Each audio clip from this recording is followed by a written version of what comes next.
warahmatullahi wabarakatuh.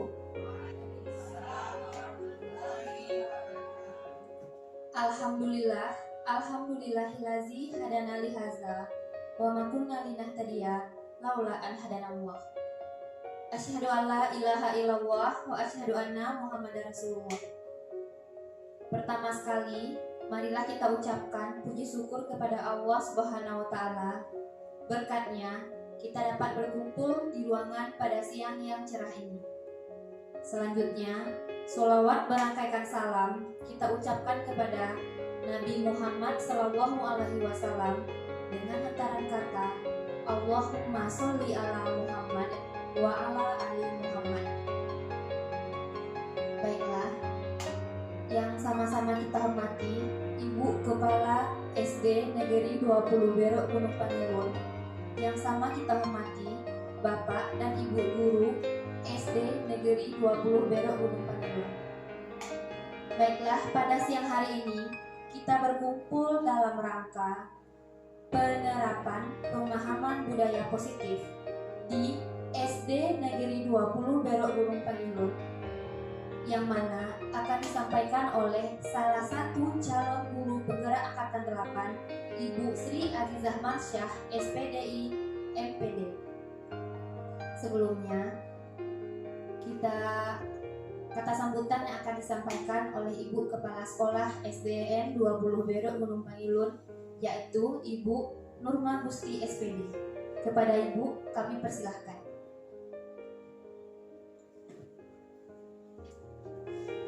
Assalamualaikum warahmatullahi wabarakatuh. Bismillahirrahmanirrahim. Pertama sekali, marilah kita panjatkan puji dan syukur kepada Allah Subhanahu wa taala, karena berkat dan rahmat-Nya lah kita bisa berkumpul pada hari yang cerah ini.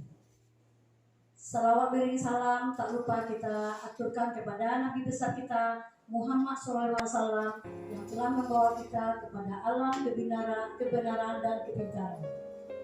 Yang saya hormati ibu-ibu majelis guru beserta karyawan dan karyawati SD Negeri 20 Berok Gunung Pangilun. Terkhususnya buat Bu Sri Azizah MPD yang sehari-hari kita panggil Ibu Cici, yang mana pada hari ini Ibu Cici akan memberikan ilmunya kepada kita yang berjudul penerapan pemahaman budaya positif di SD Negeri 20 Berok Gunung Pangilun. Semoga apa yang diberikan Ibu Cici nanti bisa bermanfaat untuk kita terapkan sehari-hari di sekolah kita. Hanya itulah yang bisa saya sampaikan pada hari ini. Assalamualaikum warahmatullahi wabarakatuh.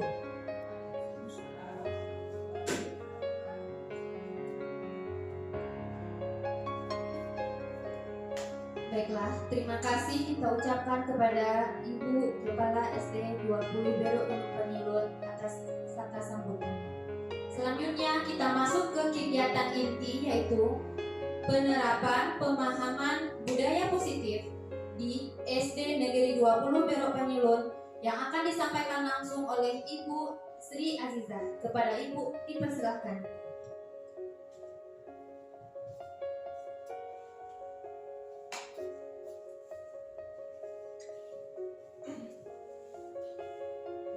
Bismillahirrahmanirrahim. Assalamualaikum warahmatullahi wabarakatuh.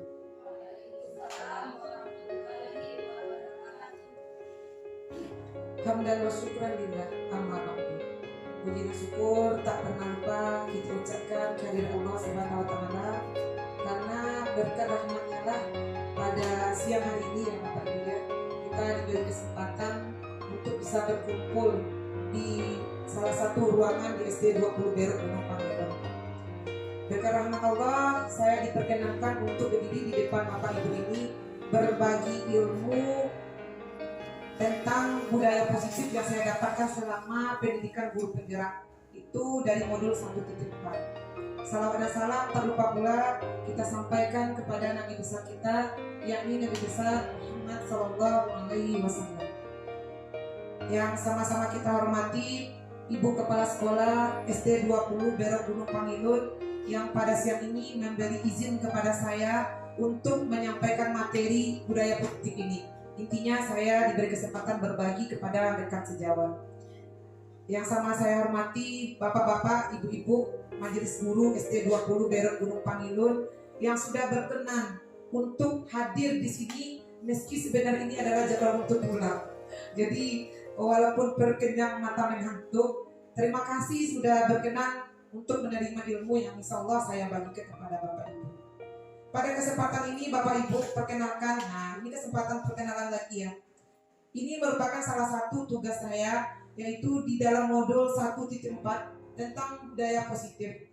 Saya dituntut untuk diseminasi, menyampaikan materi kepada Bapak Ibu tentang penyebaran pemahaman dan pengalaman penerapan budaya positif.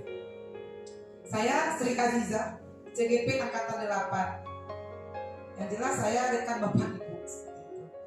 Nah, kalau tadi bercerita mengenai budaya positif, mungkin ini tidak asing kita dengarkan tentang budaya positif. Tapi apa itu budaya positif? Bapak Ibu tahu apa itu budaya positif? Kalau budaya tentu sudah tahu ya, bagus Bapak Ibu ya. Budaya itu adalah kebiasaan, suatu pembiasaan yang bernilai positif. Nilai-nilai, keyakinan dan kebiasaan di sekolah yang berpihak kepada murid agar dapat berkembang menjadi pribadi yang kritis, penuh hormat dan bertanggung jawab. Itu pengertian budaya positif. Nah, apa tujuan kita membangun budaya positif tersebut? Kenapa sih harus dibangun budaya positif itu? Kan bisa saja berjalan begitu saja. Yang jelas tujuan yang pertama untuk menumbuhkan karakter yang baik dan motivasi intrinsik terhadap peserta didik kita. Itu yang jelas yang pertama. Yang kedua, tujuan dibangunnya budaya positif itu biar murid kita mampu menyelesaikan masalah dengan caranya sendiri tanpa bantuan kita lagi. Yang kedua, itu mencintai lingkungan kelas dan sekolah dengan hal-hal yang positif. Keempat, tujuannya murid memiliki etika, sopan santun dan berakhlak mulia. Loh, berarti kalau kita ingin membangun budaya positif, berarti anak kita di 20 ini belum berakhlak mulia dong? Bukan seperti itu. Anak itu sebenarnya sudah berakhlak mulia, tapi bagaimana kita meningkatkan atau tetap mempertahankan akhlak mulia tersebut? Contohnya seperti yang kita lakukan, bersalaman itu. Anak-anak bersalaman dengan asalnya saja. Salaman taruh ke kanan, taruh ke kepala, padahal itu akhlak mulia juga ya, salaman, tradisi bersalaman. Tapi kita harus membina lagi bagaimana etika sopan santun yang berakhlak tersebut. Yang terakhir, tujuan membangun budaya positif adalah guru dan murid mampu menjalankan keyakinan kelas dengan konsisten. Itu mengenai tujuan dari membangun budaya positif tersebut. Konsep utama dari modul yang akan saya sampaikan hari ini itu ada 6 poin. Yang pertama, insya Allah untuk kedepannya saya akan menjelaskan tentang disiplin positif dan nilai-nilai kebajikan universal. Yang kedua, tentang teori motivasi, hukuman, penghargaan, dan restitusi. Apa sih bedanya hukuman dan penghargaan, motivasi itu apa? Yang ketiga itu tentang keyakinan kelas, yang kemarin dalam rapat Ibu Kepala juga mengatakan, yuk kita buat keyakinan kelas. Nah, seperti apa caranya? Membuat keyakinan kelas itu gimana prosedurnya? Itu akan insya Allah saya jelaskan hari ini. Kemudian tentang kebutuhan dasar manusia dan dunia berkualitas. Apa sih dunia berkualitas itu? Yang kelima tentang restitusi. 5 posisi kontrol kita, baik sebagai orang tua maupun sebagai guru di sekolah. Di mana posisi kita selama ini? Yang keenam tentang segitiga restitusi. Ini akan kita kupas hari ini 6 poin ini. Semoga Bapak Ibu betah. Baik, kita masuk saja yang pertama, yaitu tentang disiplin positif dan nilai-nilai kebajikan universal. Kita berbicara tentang disiplin positif Bapak Ibu. Disiplin itu apa yang sekarang terbayang oleh kita? Disiplin. Apa itu disiplin? Sering ya, kamu ini gak disiplin. Gimana Bu? Tepat waktu, tertib. Apa lagi? Disiplin. Disiplin itu tepat waktu, teratur, tertib. Kan seperti itu ya, taat peraturan. Seperti itu yang ada dalam pikiran kita. Kamu ini gak disiplin loh. Nah, berarti kita nggak disiplin ini.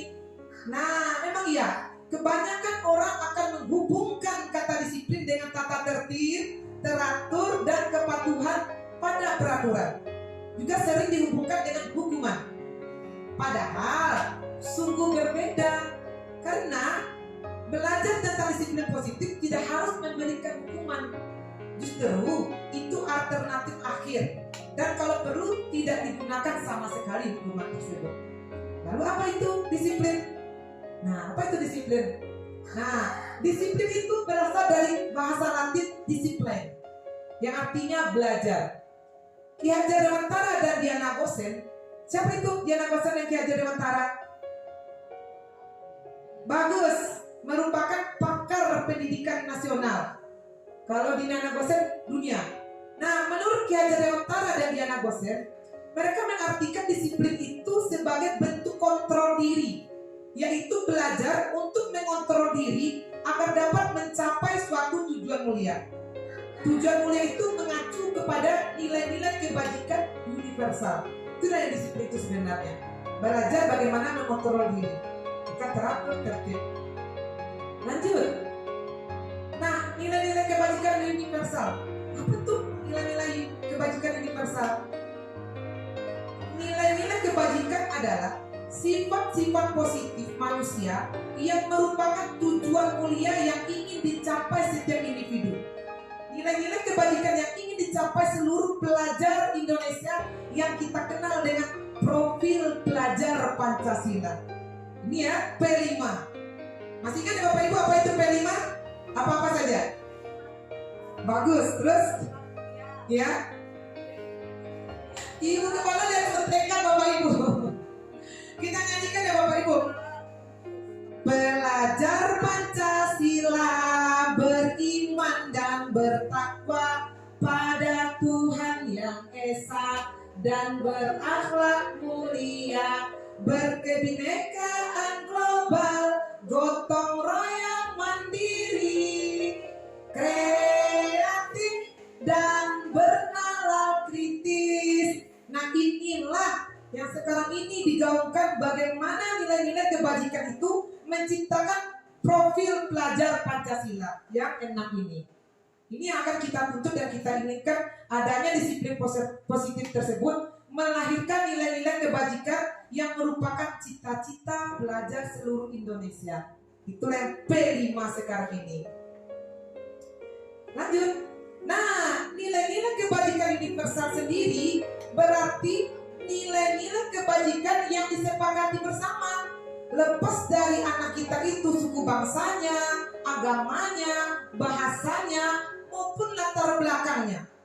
Kan anak kita ada latar belakangnya, tidak ada orang tua satu, orang tua pisah. Tapi tetap nilai-nilai kebajikan universal itu nilai yang disepakati bersama di dalam kelas. Kalau lingkungan sekolah berarti di lingkungan sekolah. Itulah nilai-nilai universal. Nah, nilai-nilai ini merupakan payung besar dan sikap dan perilaku kita, atau nilai-nilai ini yang merupakan fondasi kita berperilaku. Paham ya Bapak Ibu ya? Sampai di sini paham ya? Lanjut. Oke, kalau sudah paham kita lanjut yang kedua. Ini yang kita tunggu-tunggu. Teori motivasi, hukuman, penghargaan, dan restitusi. Sebelum saya lanjut, saya akan kasih tahu sama Bapak Ibu. Kita ini berperilaku ini dimotivasi oleh apa Bapak Ibu? Bapak Ibu berperilaku ini dimotivasi oleh apa? Kenapa kita bisa berperilaku ini? Karena ini, karena ini, karena ini. Nah, kembali lagi, menurut pakar pendidikan Diana Gosen ini, dia menyatakan ada 3 motivasi perilaku manusia. Perilaku ini bukan anak saja, tapi kita juga. Kita lihat di mana posisi kita. 3 motivasi perilaku manusia yang pertama. Yang pertama itu untuk menghindari ketidaknyamanan atau hukuman.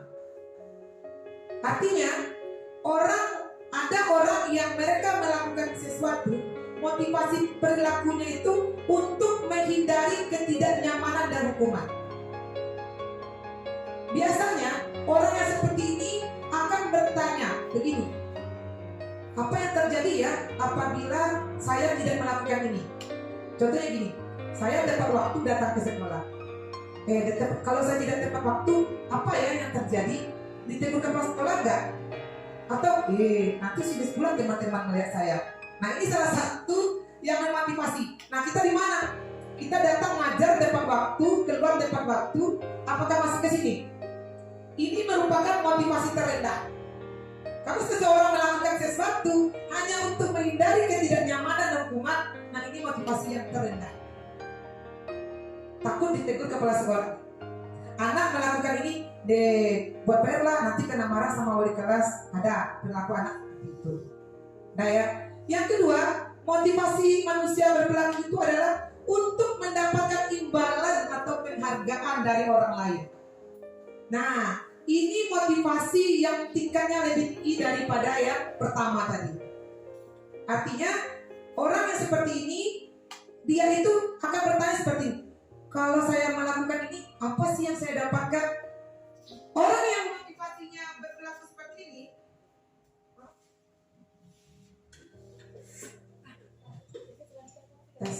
orang yang berperilaku seperti ini, Bapak Ibu, mereka melakukan sesuatu hanya untuk mengharapkan pujian, imbalan. Dia lakukan ini, dapat pujian nanti, dapat imbalan seperti itu. Akan tetapi ini jauh lebih baik daripada yang pertama tadi. Yang ketiga, motivasi perilaku manusia itu yaitu untuk menjadi orang yang mereka inginkan dan menghargai diri sendiri dengan nilai-nilai yang mereka percaya. Nah, inilah yang ketiga, yang nomor 3 inilah motivasi yang bagus yang datang dari dirinya.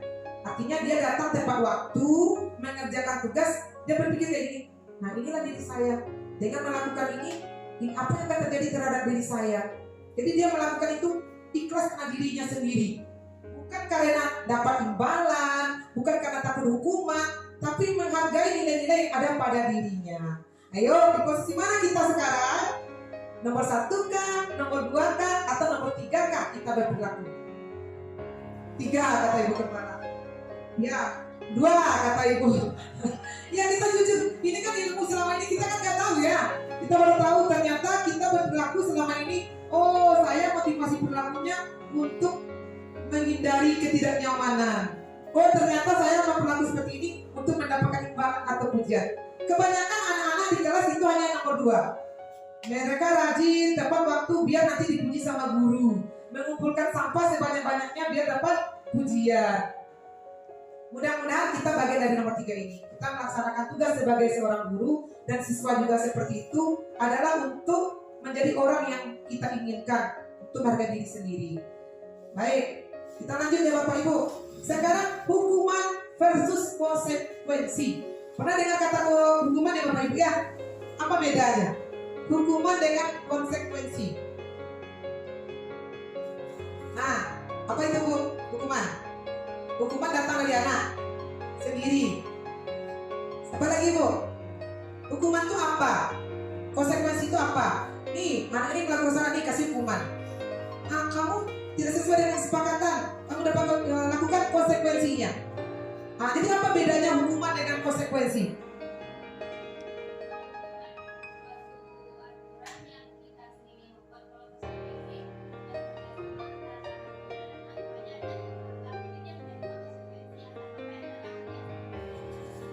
Ya, bagus. Itu salah satunya. Hukuman kata Bu Queen itu guru yang memberikan. Sedangkan konsekuensi itu guru memberikan dan anak juga sudah mengetahuinya. Oke, ya bagus. Hukuman itu bersifat tidak terencana atau tiba-tiba. Murid tidak tahu apa yang akan terjadi dan tidak dilibatkan.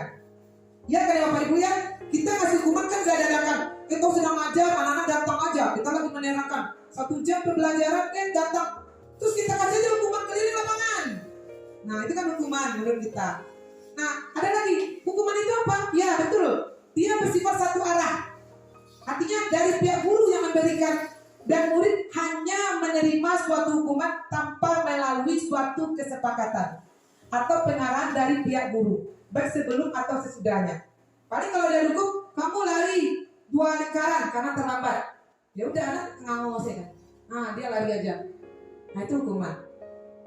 Kemudian hukuman bisa berupa fisik, dipukul maupun psikis. dimarahin, diari-ari, air pakah gitu kan hukuman tuh. Berupa psikisnya, kena mentalnya. Kemudian disakiti oleh suatu perbuatan atau kata-katanya, itu hukuman. Lalu apa itu konsekuensi?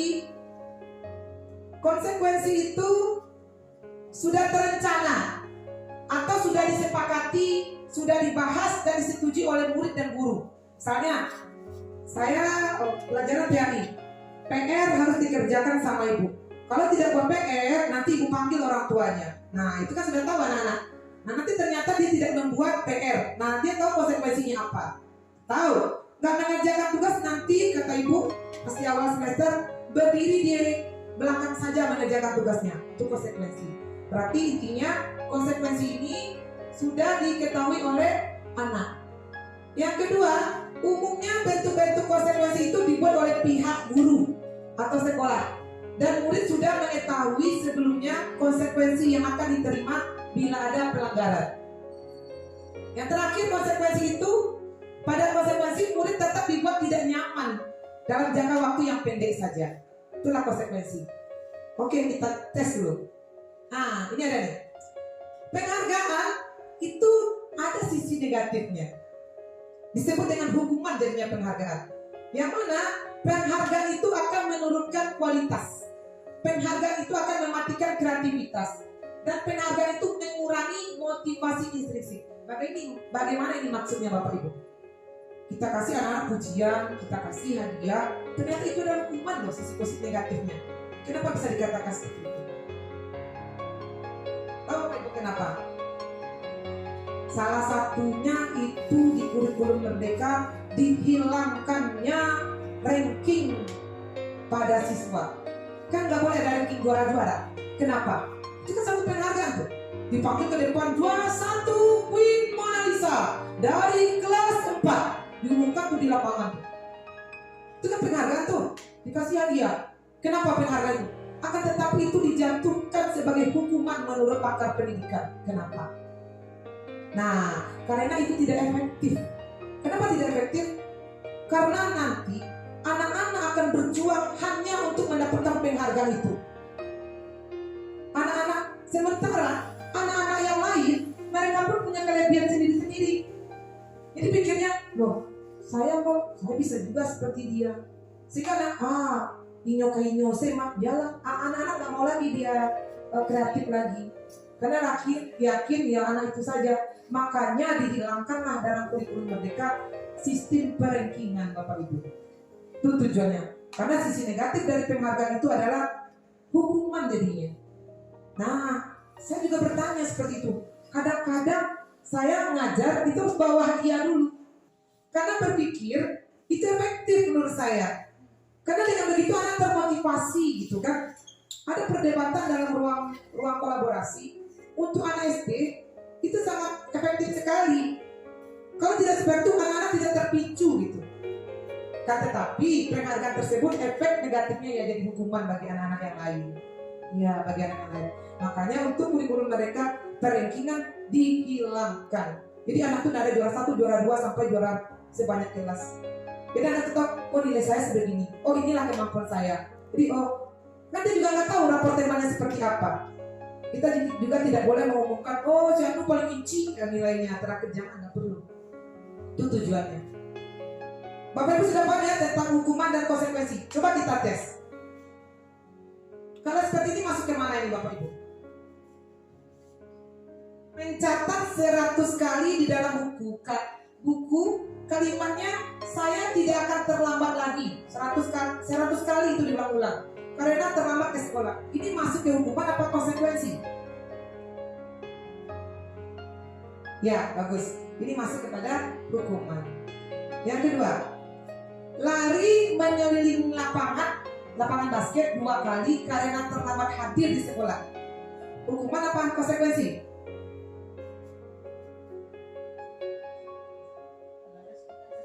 Iya, bagus. Hukuman itu. Karena belum dia dihukum karena dia terlambat. Itu bisa saja misalnya apa aja lah bentuknya dia hukuman. Lanjut. Murid diminta untuk push up. Aku berhubungan aja olahraga saudara lain. Murid diminta untuk push up 15 kali sekali karena tidak menggunakan masker ke sekolah. Itu hukuman apa konsekuensi? Nah,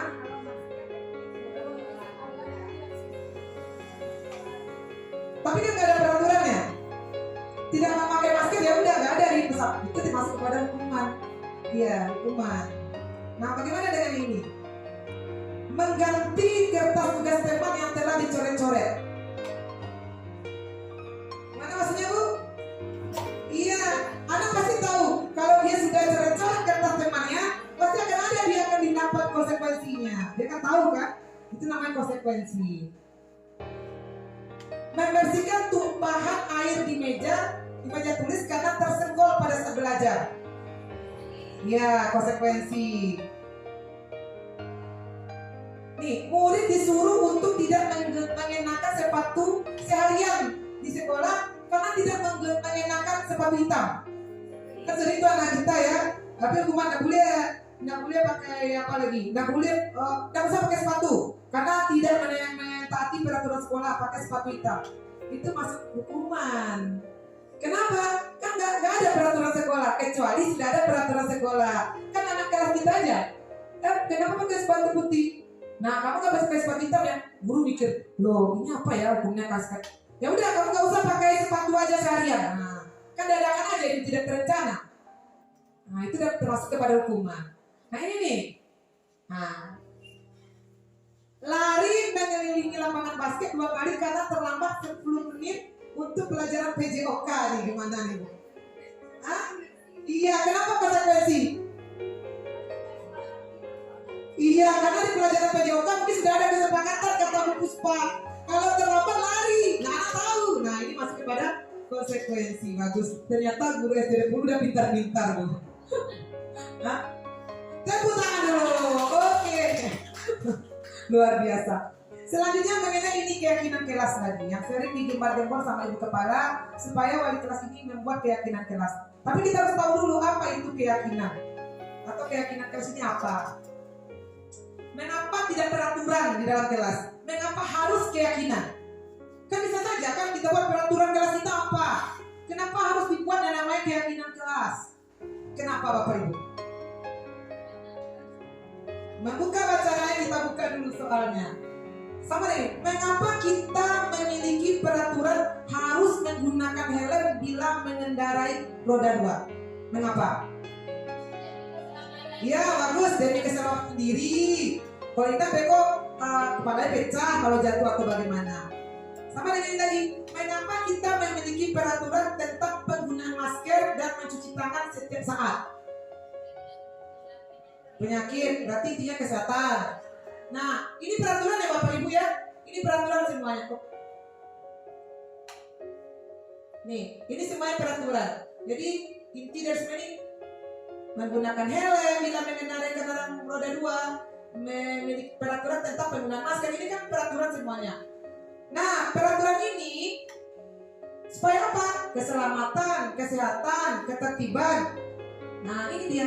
Nilai-nilai keselamatan atau kesehatan tadi dinilai sebagai suatu keyakinan. Nah, itu dia keyakinannya.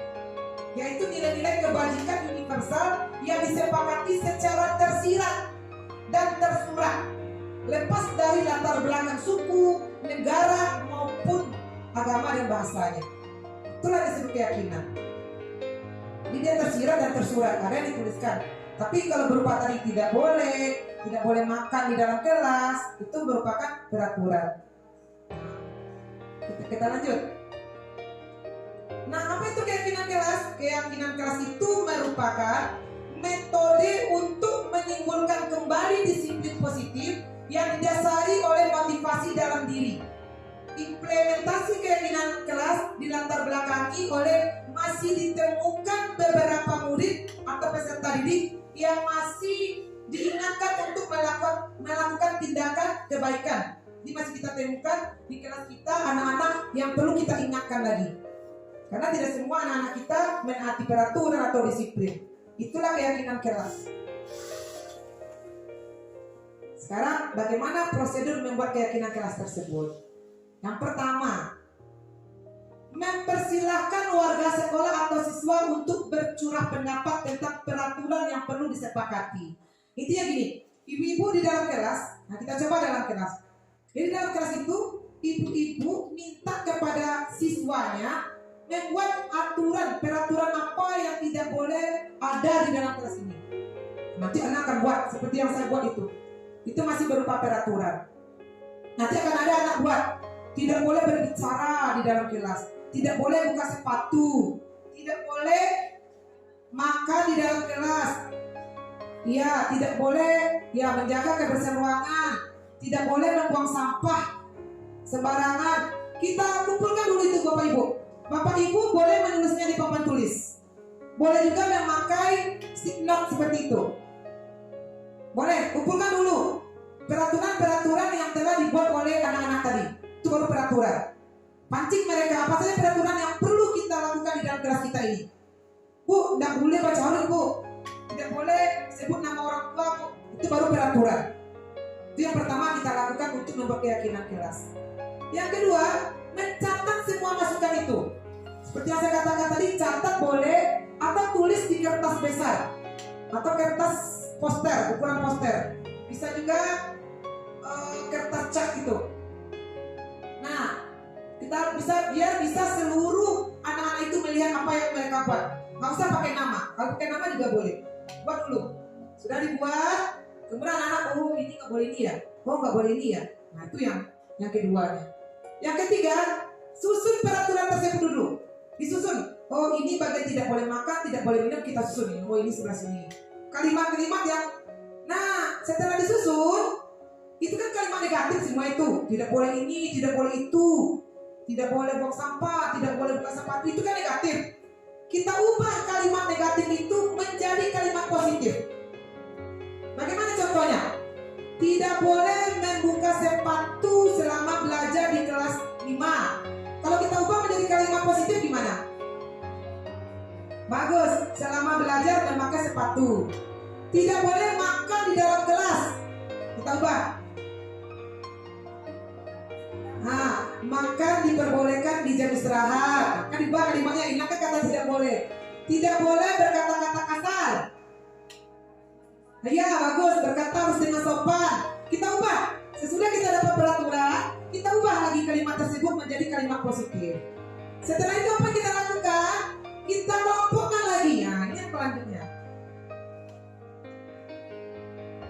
Tinjau kembali daftar curah pendapat yang sudah dicatat. Kemudian pernyataan tersebut yang mana yang banyak berupa peraturan. Jadi kita tinjau lagi, oh ini peraturannya seperti ini. Dikelompok-kelompokkan lagi. Oh ini yang bagian menaati tata tertib. Ini bagian yang kedisiplinan atau kerapian. Dikelompokkan lagi. Kalau yang lebih gampangnya itu Bapak Ibu tulis di stick note. Jadi kalau stick note itu kan bisa dikelompok-kelompokkan itu. Dipindah-pindahkan letaknya. Dipindah-pindahkan letaknya. Ini nampak nanti bentuknya di mana. Baru yang kelima, setelah itu tinjau ulang keyakinan kelas tadi. Yang mana disatukan jumlah butir yang di bagian kerapian harus berkata sopan. Kan kalau di kelas ada anak mengatakan, Bu, awaknya sapi galaya awak Bu. Bu, nyusuko macam menyampi galawak Bu. Nah itu kan dionggolkan. Itu di bagian berkata sopan dan santun. Nah dikelompokkan di bagian sana. Artinya nanti jadi ciut ya pembagiannya. Paham Bapak Ibu? Peraturannya semuanya 28 anak misalnya. Kemudian dibuat jadi kalimat positifnya. Nanti ketemu kalimat positif yang sama dimasukkan ke bagian yang nilainya. Saling menghormati misalnya, berarti dia tidak boleh berkata kasar, menghakimi teman. Masukkanlah peraturan tadi di sana. Nanti dia akan terkelompok. Itulah yang nanti yang keenam. Nah, setelah terkelompok tersebut, kita sepakatilah bersama anak-anak. Nah, anak-anak ibu, berdasarkan peraturan yang anak-anak ibu buat, berarti kita muncul di keyakinan kelas. Apa saja nak? Menaati peraturan, berkata sopan dan santun. Apalagi menghargai teman. Itu kan masuk keyakinan lagi nilainya. Nah, masuklah peraturan seperti itu. Yang peraturan tadi tetap juga ada. Nanti anak-anak lihat, loh, yang bagian menaati peraturan di mana ya? Nanti dilihat, oh ini. Oh tidak boleh ini, tidak boleh ini. Nah, ini yang berarti saya sudah melanggar keyakinan kelas bagian yang ini. Nah, itu dia yang namanya keyakinan kelas. Nah, keyakinan kelas ini selanjutnya bisa dipasang di dalam kelas di tempat yang mudah dilihat semua warga, baik dalam bentuk print copy, print outnya, atau dibuat indah-indah boleh. Nah, ini contohnya. Nah, ini yang rencana keyakinan kelas 6. Nah, kelas 6. Bisa dibuat seperti ini, seperti permintaan bukti dalam rapat kemarin, yaitu memakai karton warna hitam. Jadi kalau pakai karton warna hitam, ada warna-warni lebih menarik lagi. Jadi bisa dipandang oleh anak-anak. Ah, nggak boleh ini ya. Berarti kamu sudah melanggar keyakinan kelas, berkata tidak sopan berkata. Ini jadi mudah-mudahan dengan seperti itu terjadilah budaya positif di sekolah kita ini, khususnya di dalam kelas dulu. Lanjut. Masuk yang keempat, kebutuhan dasar manusia dan dunia berkualitas. Kita manusia, baik anak-anak kita maupun diri kita sendiri. Kebutuhan dasar manusia itu apa saja? Nah, kebutuhan dasar manusia itu tidak bisa kita pungkiri. Kebutuhan Bapak Ibu dan kebutuhan saya sama. Yang jelas pertama itu adalah bertahan hidup. Bertahan hidup ya, ini menyangkut kesehatan kita, kehidupan kita. Pasti kita akan ingin bertahan hidup. Apalagi kasih sayang dan rasa diterima. Ya Pak Yogi ya, dengan kasih sayang, kemudian merasa ingin diterima, baik sesama jenis maupun lawan jenis. Seperti itu. Nah, ada ingin rasa diterima. Ada lagi penguasaan. Penguasaan ini adalah kebutuhan kita diakui kompetensi kita. Itu penguasaan, diakui kita ini bisa, mampu dan lain sebagainya. Itu kebutuhan manusia yang tidak bisa kita pungkiri. Kita ingin diakui bisa jadi seorang guru yang dicintai oleh siswa kita. Seperti itu. Ada lagi kesenangan. Kebutuhan akan kesenangan. Iya Bapak Ibu ya, kesenangan. Kalau laksana hati itu Bapak Ibu, disuruh apapun dia mau itu anak-anak tuh. Kita kasih dia bahagia-bahagia dalam kelas, kan senang dia tuh. Nanti disuruh, nah sekarang kerjakan tugas ini, tugas itu. Apa mau dia itu? Karena itu sudah menjadi kebutuhan dasar manusia. Bahkan binatang pun seperti lumba-lumba, itu dikasih kesenangan dia dulu, mainan-mainan. Nanti disuruh dia lompat itu. Jadi itulah naluri baik manusia maupun hewan, kesenangan. Dan yang kelima itu adalah kebebasan. Ya mungkin ya, setiap kita itu butuh kebebasan, tidak terikat dan tidak terlalu mengikat. Karena nalurinya seorang manusia itu butuh dia kebebasan, baik Bapak Ibu maupun diri saya sendiri. Tadi dunia berkualitas tadi apa Bapak Ibu? Bapak Ibu tidak timbul pertanyaan, apa itu dunia berkualitas Bu Cici? Dunia berkualitas itu adalah tempat menyimpannya, berarti di dalam memori kita, itu dunia berkualitas. Apa yang tersimpan? Kebahagiaan, kesenangan yang ada di dalam memori kita ini. Kan kita kalau ada orang itu baik, kenal dia orang, kan itu bahasanya. Itulah dunia berkualitas, masuk dalam memori kita. Sekarang yang kelima, posisi kontrol guru. Tidak hanya guru, tapi kita sebagai orang tua. Di mana posisi kita sekarang? Posisi kontrol itu ada 5. Apa saja itu? Yang pertama sebagai penghukum.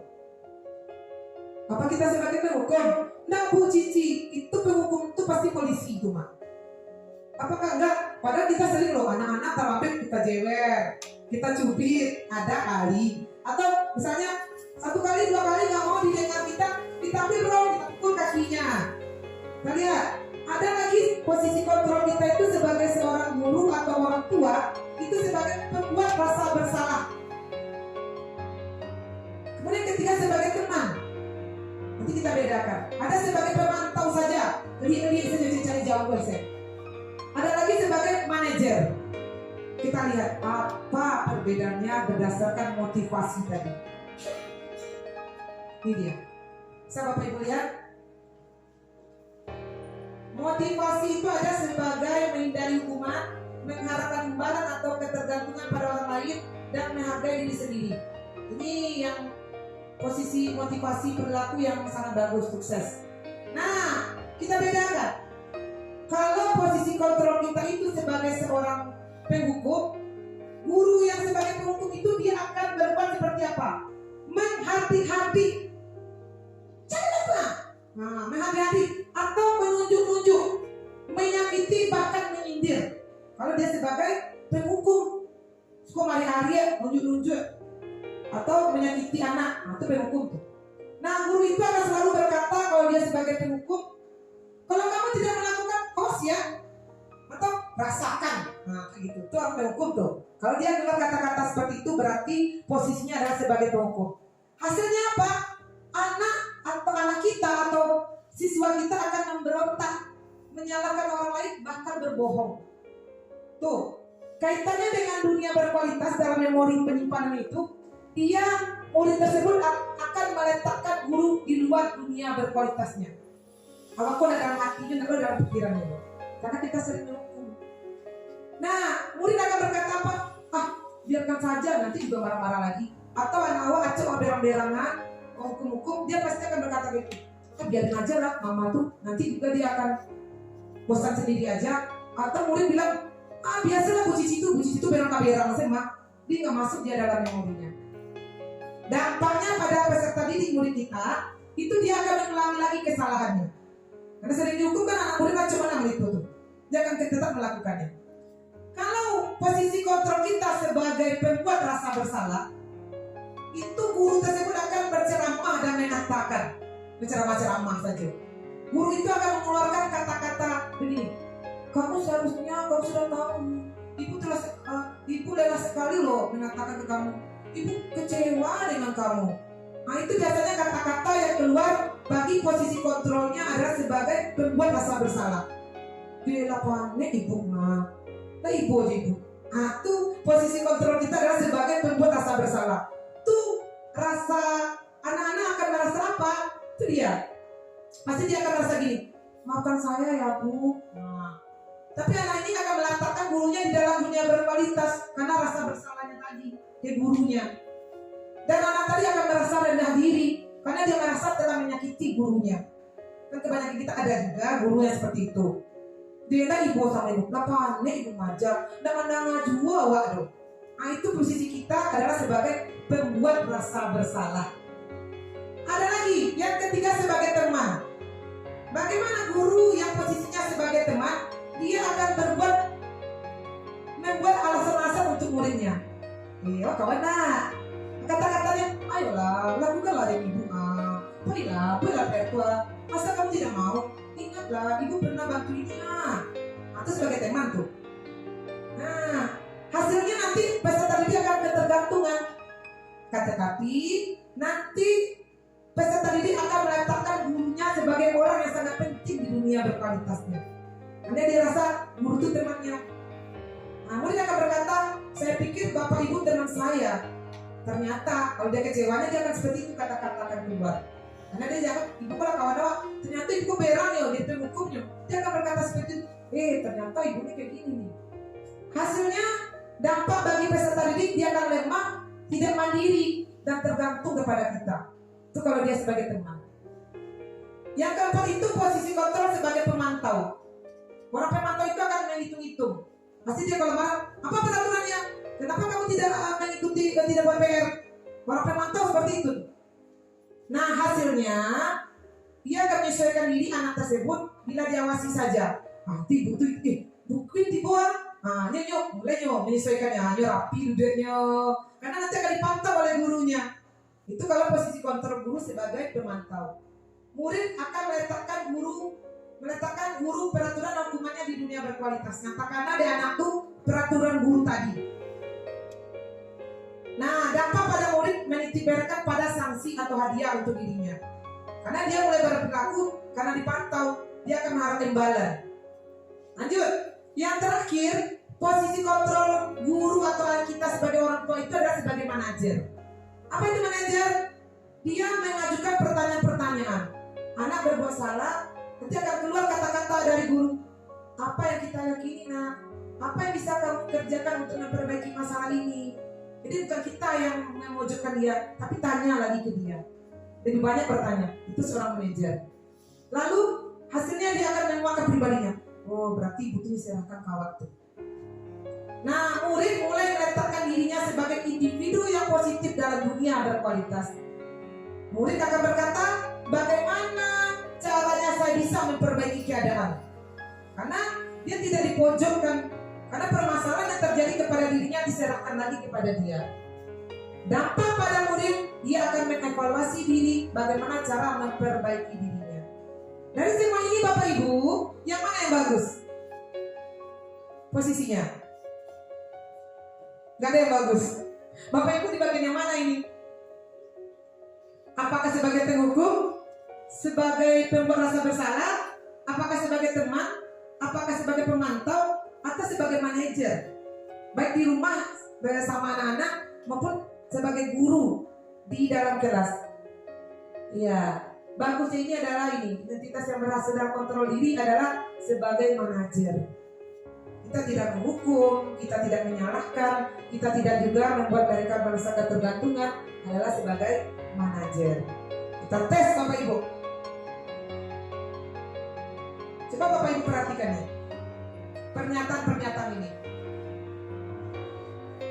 Kalau kata-kata seperti ini dikeluarkan posisi kontrolnya sebagai apa ini? Iya, bagus. Berbuat? Iya, saya kecewa sekali dengan kamu. Berbuat rasa bersalah. Karena kita sudah kecewa, membuat dia merasa bersalah. Nah ini lagi. Kamu tidak pernah benar melakukannya. Apa? Penghukum? Ya, bagus kalau sampai santai guru 20. Nggak bisa ya guru penggerak. Next, nah. Oke, sebagai penghukum ya. Kamu tidak pernah, ya kan? Kamu tidak pernah benar melakukannya. Apalagi kalau orang tua-tua ini bang, mau tua-tua masih gadi-gadi. Tuh kalau berang orang itu, kenapa? Tuh karena jodoh. Nah, seperti orang tua kita sebagai penghukum. Sering ya bukan? Bang, karena jodoh tempat tuh kok. Nah itu sebagai penghukum. Jadi kan jangan sampai sebagai penghukum. Nah ini, bagus sebagai teman ya. Ayolah, lakukanlah demi Bapak. Kalau kita anak kita di rumah capek lah, balikan lah. Nah ibu ke bunda apa? Itu sebagai teman. Nah lagi, nih, apakah kamu mau mendapatkan stiker bintang hari ini? Hah? Apa itu Bapak Ibu? Dia ada 5 tadi posisi kontrol. Hah? Pemantau ya. Dia pemantau ya. Nah jadi anak-anak kok jadi pemantau yang mau dapat imbalan saja. Baru yang terakhir udah of course ya, karena yang terakhir jelas bagaimana kamu bisa menyelesaikan masalah ini. Kita serahkan ke anak-anak adalah sebagai manajer. Bagus sekali. Tepuk tangan untuk kita semua. Alhamdulillah. Luar biasa. Masih semangat? Tepuk semangat. Semangat. Semangat. Bagus. Oke Bu, kita lanjut ya. Nah ini ada nih. Ini udah kelimanya, ini bagian yang mana nih adik? Kamu selalu yang paling terakhir. Apa?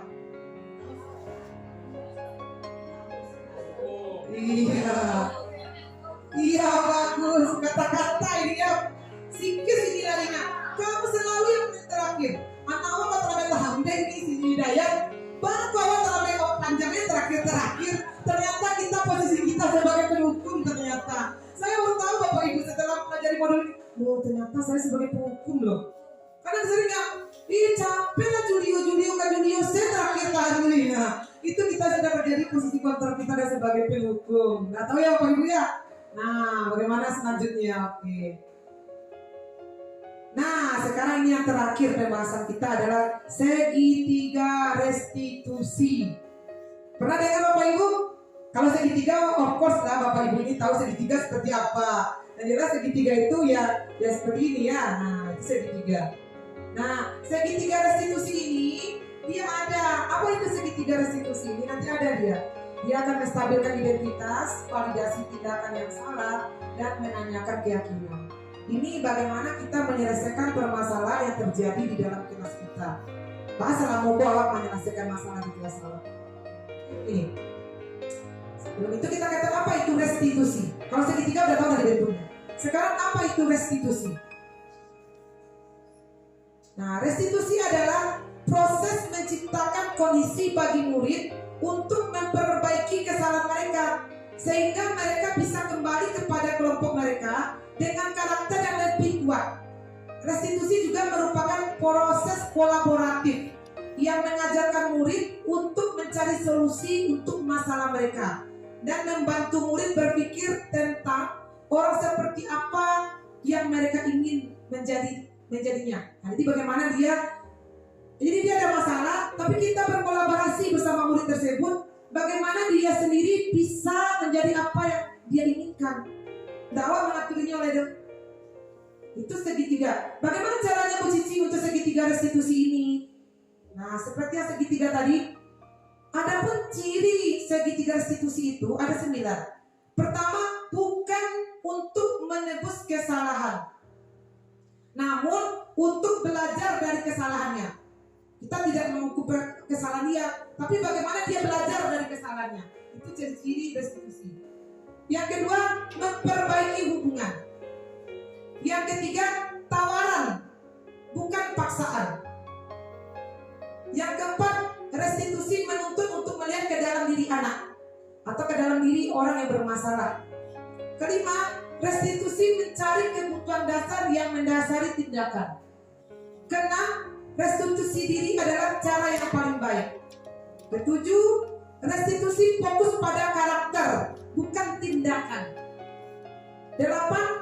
Restitusi fokus pada solusi, bukan mencari kesalahan. Yang ke-9, restitusi mengembalikan murid yang berbuat salah pada kelompok mereka atau kelompoknya. Nih, ini segitiga. Yang pertama itu menstabilkan identitas. Untuk apa tujuan menstabilkan identitas? Untuk membuat anak yang merasa gagal karena berbuat salah menjadi positif terhadap dirinya. Ini nggak salah kok. Bagi ini kesalahannya tuh, ini bisa, oh ternyata kesalahannya, oh biasa ya. Nanti akan ada videonya. Oh, pertama dia udah merasa bersalah, tapi bagaimana rasa bersalahnya itu menjadikannya positif gitu. Oh ternyata begini ya. Oh saya seperti ini. Nah, biasanya guru akan berkata begini ketika anak berbuat salah untuk menstabilkan identitasnya. Dia akan berbuat salah nih, misalnya dia makan dalam kelas, kemudian dia buka sepatu. Nah, guru akan berkata seperti ini untuk menstabilkannya. Berbuat salah itu hal yang manusiawi. Ya, memang tidak semua manusia yang sempurna. Situ kan keluar dari kata kita dulu. Ibu juga buat salah, kita pasti bisa menyelesaikan permasalahan ini. Tidak langsung menjudge dia. Dan ibu tidak tertarik untuk tahu siapa yang benar, siapa yang salah. Ibu lebih tertarik untuk menyelesaikan masalah ini. Jadi ketika anak ada masalah, ini dulu kata-kata akan kita keluarkan dulu. Bukan kata-kata, apa yang kamu kerjakan ini? Nah, itu langsung kita. Tapi kita stabilkan identitasnya dulu. Jangan sampai dia tuh langsung ketakutan dan tidak mau mengutarakan apa yang terjadi. Yang kedua, kemudian kalau kamu ada juga kata-katanya untuk menstabilkan identitas. Kalau kamu menyalahkan diri kamu sendiri terus menerus, apakah kamu bersikap baik pada dirimu tuh? Ibu awak salah betul lah, mengawak mereka bu. Nah, kalau anak sudah berkata seperti itu, ibu-ibu sebagai guru harus berkata seperti itu. Gak usah menyalahkan diri sendiri. Kalau kamu menyalahkan diri sendiri, apa kamu tidak bersikap baik terhadap dirimu sendiri itu? Nah, itu yang harus kita sampaikan kepada anak kita untuk menstabilkannya. Kemudian validasi tindakan yang salah. Nih, validasi ini apa tujuannya? Untuk membantu murid mengenali basic need atau kebutuhan dasar yang ingin dipenuhi ketika melakukan kesalahan itu. Pada dasarnya, setiap tindakan manusia tujuannya adalah memenuhi kebutuhan dasar. Apakah itu penguasaan? Apa tadi? Kebutuhan dasar manusia? Kebebasan, kasih sayang, dan rasa diterima, kesenangan, atau bertahan hidup. Nah, kalau dalam validasi ini apa kata-kata guru? Kamu bisa saja kan melakukan yang lebih buruk dari ini, tapi kamu tidak melakukannya kan? Nah, itu untuk validasi itu. Kamu tidak punya alasan. Kamu pasti punya alasan. Nyotoko ke kawan itu, tokia ke kawan itu. Kita nggak langsung menjudge, tapi kita validasi dulu. Kita tanya bilang ke dia, kamu pasti ada alasan kenapa kamu memukul kepala dia. Itu yang harus kita lakukan untuk validasi. Atau ada kata-kata apa yang penting bagi kamu? Kamu mengambil uang kan misalnya, atau mencontek, apa yang penting bagi kamu seperti itu. Atau bisa juga kata-kata, kamu boleh tetap berusaha menjaga itu, tapi tambahkan sikap yang lain. Dan lagi, maukah kamu belajar cara lain untuk mendapatkan yang kamu butuhkan tanpa harus memukul? Nah, itu untuk validasi tindakan yang salah. Ada lagi, apakah kamu bisa melakukan dengan baik besok lagi, nak? Bisa juga itu. Yang terakhir, segitiga restitusi itu menanyakan keyakinan. Keyakinan yang mana? Keyakinan kelas. Keyakinan yang sudah kita buat di dalam kelas. Kalau dia melakukan kesalahan, anak bisa melihat kesalahannya dihubungkan dengan norma sosial yang ada di dalam kelas tadi. Apa yang dikatakan guru? Apa nilai yang kita percaya di kelas seolah kita? Dia sudah melakukan kesalahan nih. Nah, apa nilai yang kita percaya di kelas? Keyakinan mana yang kamu langgar? Ini yang kata-katanya. Nah, kamu ingin jadi anak seperti apa? Kalau bahasa Minang, kejadian kok. Nah, tanya ke dia. Apa yang kamu rasakan ketika kamu melakukan itu? Kamu menjadi orang yang seperti apa? Kan dia pukul kepala temannya lah, menangi kawannya. Tanya ke dia, kamu mau apa yang kamu rasakan setelah kamu pukul si Habib? Apa yang kamu rasakan? Tanya ke dia. Nah, ini ada videonya Bapak Ibu. Ini adalah video tentang anak yang tidak datang dan tidak memberi kabar. Dan ini guru mencoba, saya coba bagaimana bentuk menggunakan penerapan segitiga restitusi.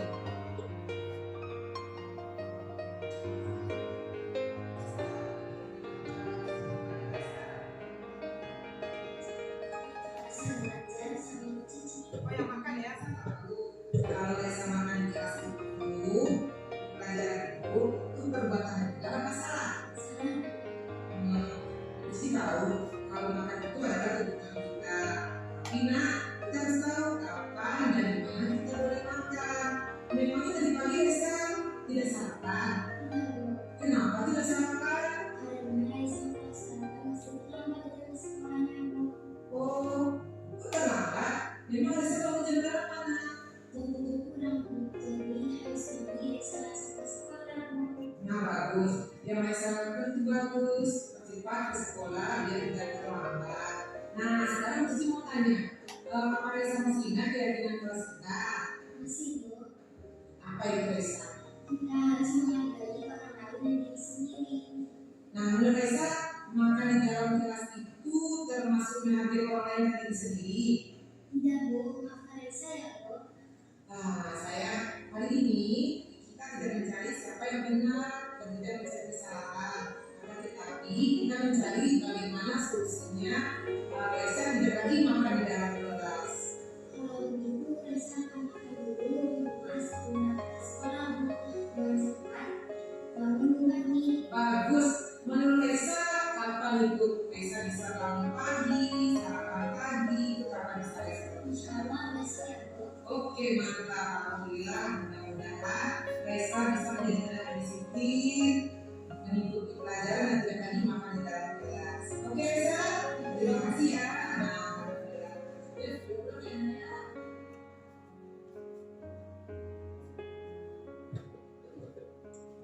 Nah, ini kasus siswa kita yang makan di dalam kelas. Bagaimana menurut Bapak Ibu? Segitiga restitusi yang saya lakukan ini, kan nggak langsung dimarahin. Makan saja di dalam kelas. Kan sering kita tuh, bahkan kita sering tegur dia di dalam kelas. Makan aja gitu. Alasanmu, kadang kita kasar, siapa tuh nak yang makan di dalam kelas? Apa namanya tuh? Jika dipermalukan sama temannya. Saya sering juga seperti itu Bapak Ibu. Bahkan kecekan binatang, malah kecekan kambing yang bagai jauh. Ternyata bukan seperti itu. Ternyata ada cara untuk penerapan segitiga restitusi. Anak itu kita panggil dulu. Kita tanya dulu, kita stabilkan dulu, kita validasi dulu kesalahannya. Kemudian baru kita tanyakan keyakinan kelasnya, keyakinan dia. Nanti dia akan menemukan sendiri bagaimana solusinya. Itu yang namanya segitiga restitusi. Ya, itu ya Bapak Ibu ya. Itu ya segitiga restitusi. Nah, hari ini untuk terakhir ya Bapak Ibu ya, apa yang saya sampaikan semoga bermanfaat untuk Bapak Ibu. Karena ini jauh dari jam biasa kita pulang ya, Bapak Ibu sudah mau mendengarkan saya tanpa rekayasa. Karena Bapak Ibu juga tidak tahu apa yang akan saya sampaikan sebanyak ini ya Bapak Ibu ya. Alhamdulillah Bapak Ibu masih betah. Padahal tadi ada yang mau keluar, ternyata masih bertahan. Alhamdulillah, salam bahagia, terima kasih. Semoga kita guru bergerak, Indonesia maju. Mari sama-sama kita bergerak, bergerak dan menggerakkan. Gerak-gerak. Assalamualaikum, saya mohon maaf ya Bapak Ibu ya. Kalau banyak salah dalam penyampaian salah, saya adalah manusia biasa yang mungkin salah dalam penyampaian, saya mohon maaf. Kepada Allah saya minta ampun. Wabillahi taufiq wal hidayah. Wassalamualaikum warahmatullahi wabarakatuh. Waalaikumsalam warahmatullahi wabarakatuh.